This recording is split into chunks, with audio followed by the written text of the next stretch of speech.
Hi, welcome to the professor video for the Sikhism PowerPoint. I do want to point out that there is no chapter on Sikhism and no chapter, both in the Smith book and the Novak book, and that's why your primary readings are in that link. So there is no Smith chapter on Sikhism, there is no Novak chapter on Sikhism, but because it's part of the curriculum of what we need to cover in this religion, I did put in some information for that, but just keep in mind if you're looking for it. It's a little bit lighter on reading for the Sikhism part.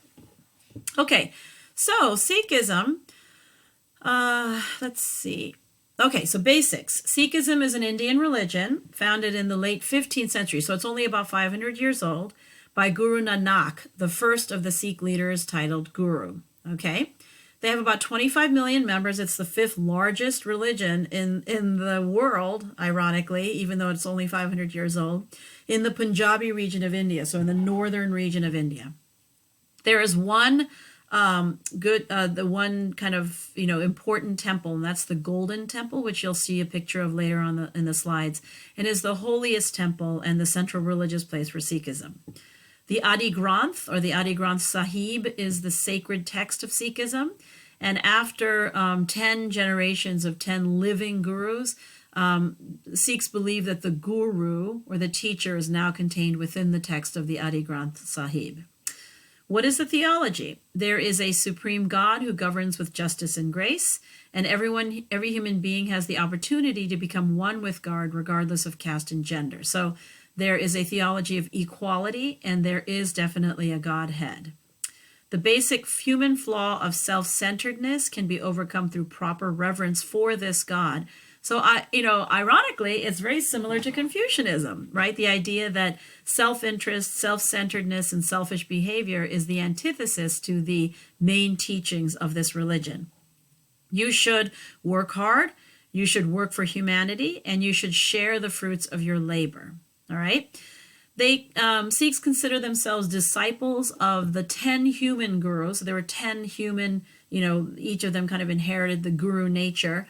And then the Adi Granth, of course, assumed the position of the final guru after the death of the last human guru. The dominant order is called the Khalsa. And this is something that it's almost like confirmation for Catholics, or the bar mitzvah or the bat mitzvah for Jews. It's when you become, initiated into the religion.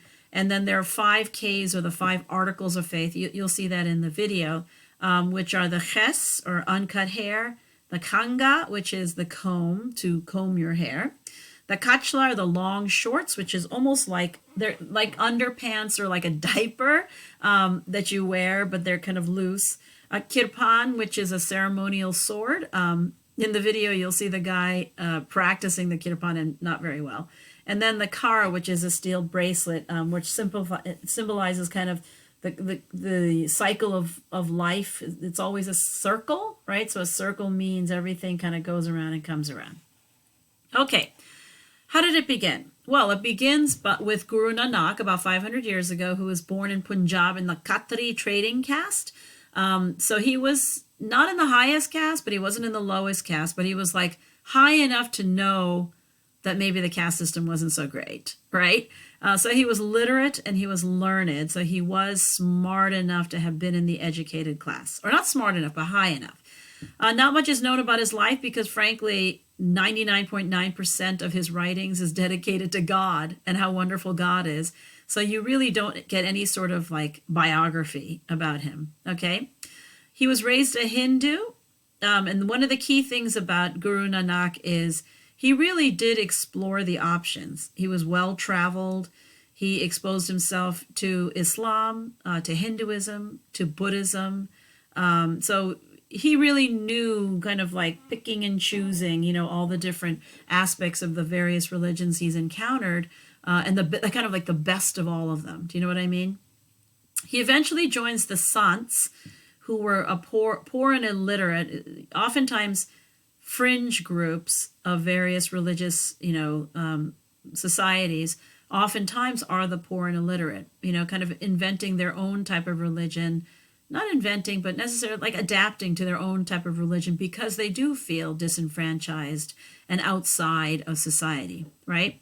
One of the things that a key takeaway from the Sants that Guru Nanak does is all of these hymns that talk about their experience of the divine and, the beauty of it, the all-encompassing nature of the divine. And you see a lot of that in his writings.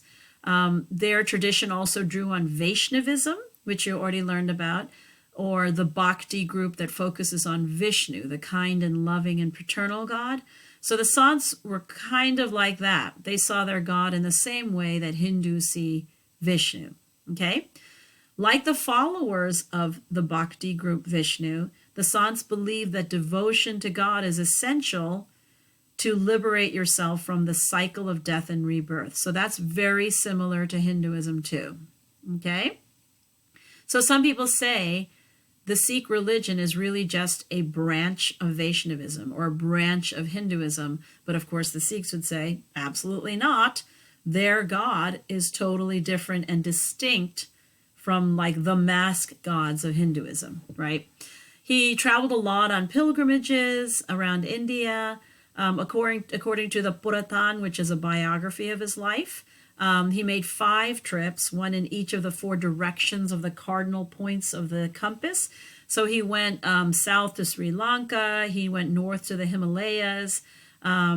He went to the west to go to Baghdad and kind of encountered Islam. And then he went finally to Kartarpur, which is a village in Punjab. And then that's where he kind of settled and started the movement. One of the key components of Sikhism is that compassion for all of humanity. And I think that's probably because he traveled and met all sorts of like different people, he lived with the poor and illiterate. He himself was raised in a caste where he was kind of middle class. So he was fully aware of all kind of like the different settings or societies. So that's why one of the key things is just have compassion for everyone. And he hated the caste system. He saw how unfair it was, even though he, as a literate middle class or middle caste person, reaped the benefits of this caste system, he could see that other people did not. So he really did not like that. His teachings. He taught that all people are subject to the transmigration of souls. So very similar to Hinduism, where the only means of liberation from the cycle of death and rebirth is meditation on the divine Nam, which is the Persian word for name. Keep in mind that Persian and Farsi and Hebrew and all, they're all part of the same Indo-European language tree, of which English is the same. So it's Nam or name. According to Nanak, the Nam encompasses the whole of creation. So it is a very abstract sense of the Godhead, and that everything outside the believer and everything with him is still part of the Nam, all right? If you hear the divine word Shabbat through the grace bestowed by God, or what he calls God, the Akal Purak, then if you hear that God and truly absorb that understanding of the word, of that name, the Nam, right, which Nanak calls Akal Purak, if you really understand and accept that God's name, then you go through Nam Simaran, or meditation of the name, okay? So through this discipline, that's why, when you look at the Sikh texts that I assigned you, every single stanza is just some sort of explication or some sort of meditation on God and the name of God.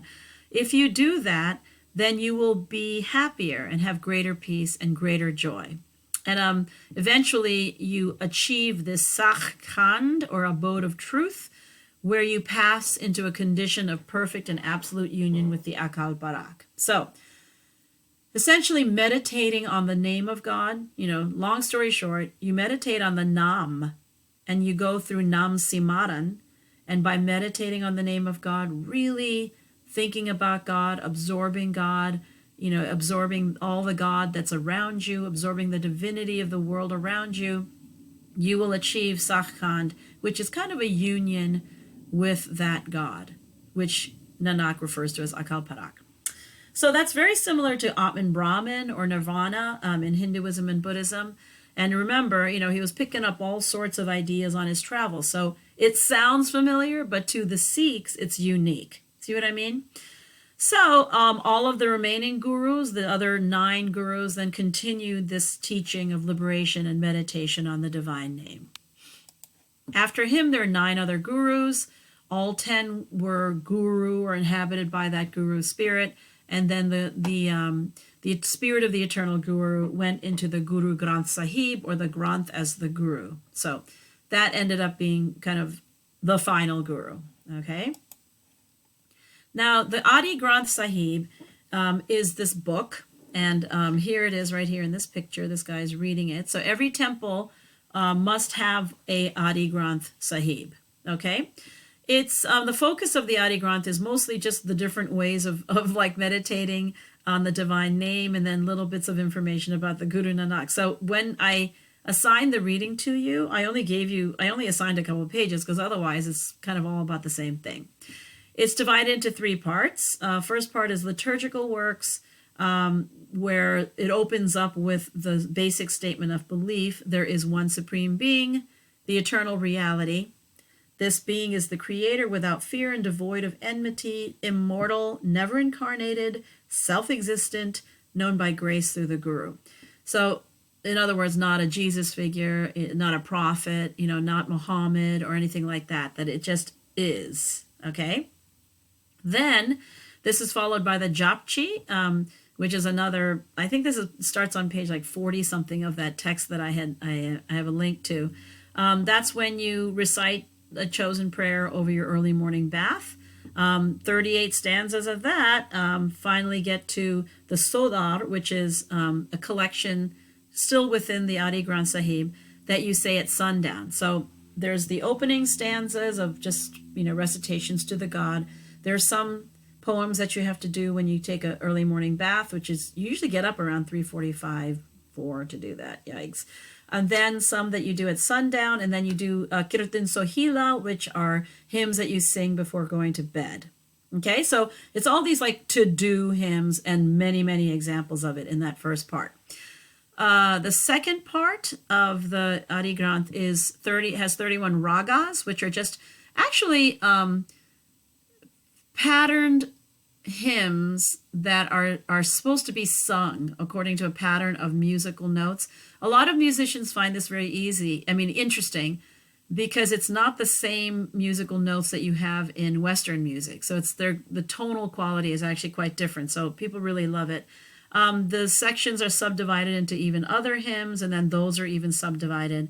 There's some chaupad or short hymns by the gurus, and then there's some ashtapadi, which are longer hymns, and then even longer ones. So I actually didn't have you read a lot of that. And then finally, Bhagat Bani, which are works by sants. So that at the tail end of the Adi Granth Sahib are stories by the sants that are also included, that aren't even Sikhs, but that group that he was hanging out with. And then the third part is just an epilogue. So it's got a lot. It is a huge, huge book. But it allows you for some flexibility in terms of how you might be meditating on God that day. You're not like restricted to the Nicene Creed, which you got to repeat and kind of lose the meaning of. They have so much variety in the text that you can choose that you can really be inspired. And I think that's the key, is meditating on God with a whole variety of different ways of saying and understanding God. Okay. All right. So I'm actually going to stop here, and then I will continue with, 7, 8, and 9 of this PowerPoint in the second video for Sikhs. Okay. I will see you then.